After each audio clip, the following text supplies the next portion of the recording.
Check us out on Patreon, guys, where we're giving you the entire year now for $10.08. Over 100 videos worth of content for $10.08. 8 cents is just such a slap in the face. Like 84 cents a month, I think is what it comes out to. I haven't seen 84 cents in 15 years. Ever since penny candy.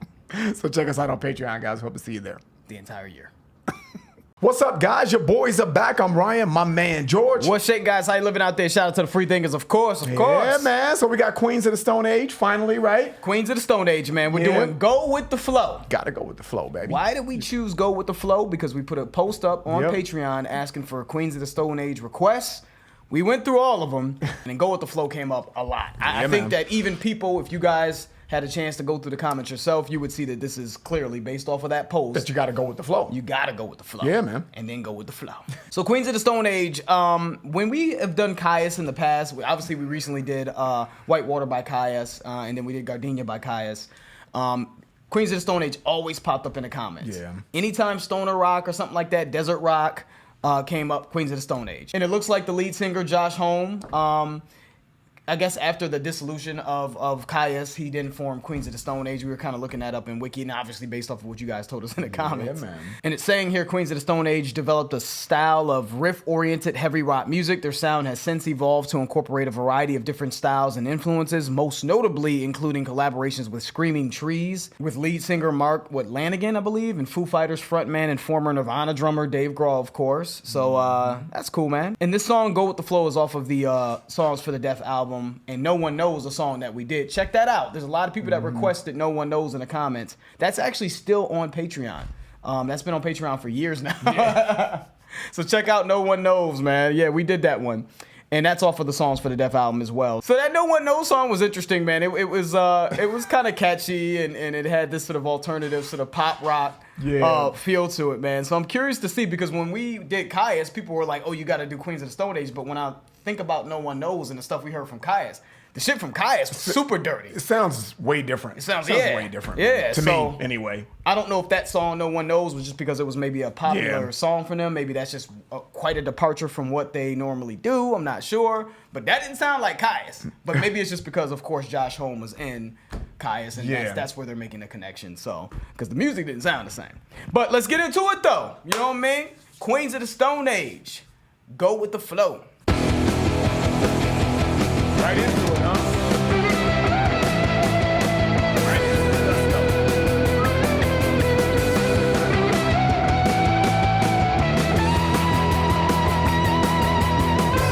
She said I'll throw myself away. They're just photos after all. I can't make you hang around. I can't wash you off my skin. Outside the frame is what we're leaving out. Won't remember in a way. I can go with the flow. Don't say it doesn't matter. Matter anymore. I can go with the flow. It's catchy. It's catchy. With the flow. Yeah. I think the melody is catchy in this as well. And I can hear a slight bit of fuzziness in the riffs. I can hear the fuzziness in that somewhat. But this definitely has more poppiness to it. Yeah. It has more of an alternative feel for sure. And I guess it says in the wiki here that they are sort of alternative as well. So I'm gonna get into the lyrics. I'm gonna kind of digest the lyrics a little bit more, but it's I can hear the catchiness in it. Not sure if I love it, but I'm taking it in. Yeah, that's what it just sounds poppy to me. And I guess I get it, because if you're talking about Josh Homme and where he came from with Caius, I really like Caius' sound, but I don't know if that was maybe universally accepted. So maybe he was like, man, maybe I need to make something that's gonna be a little bit more open to the masses so I can get paid, and then maybe fund, what I really want to get done. Let's keep it going though. I can go with the flow. Don't say it doesn't matter.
Yeah, man. I don't know. I think it's just the way I don't he's think singing, it sounds guys. bad, though. Yeah, I'm not saying it sounds bad. It just sounds soft. And I'm not saying that that's a bad thing.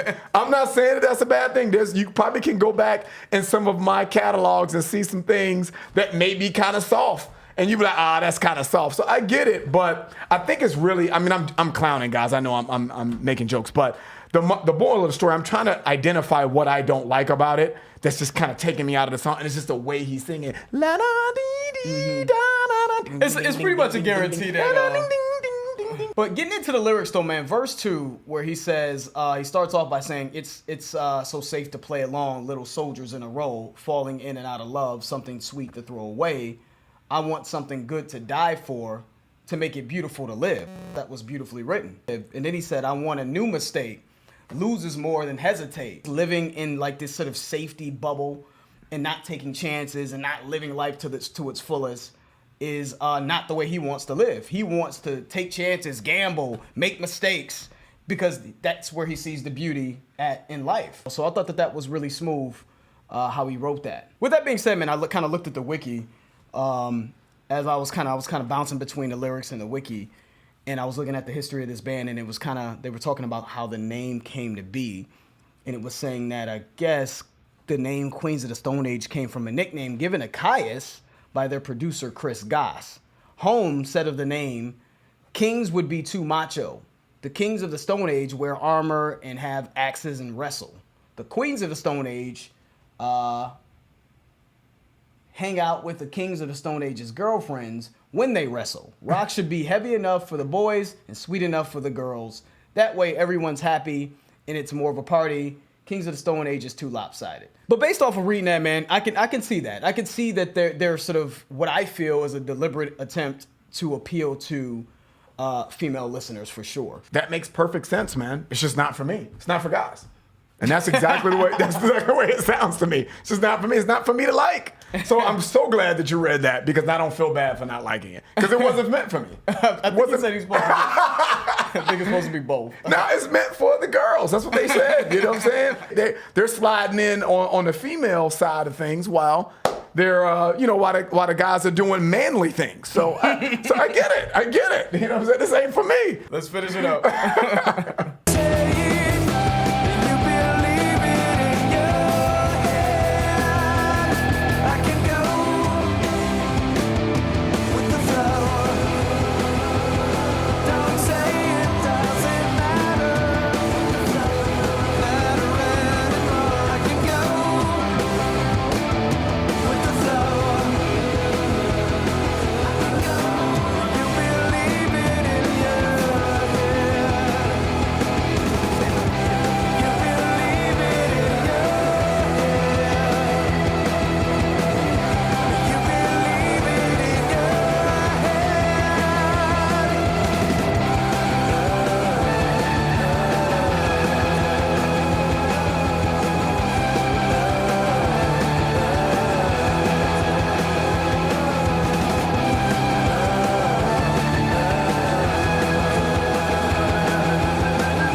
Yeah, they were turning the station there at the end, I guess. They were mimicking that, you know.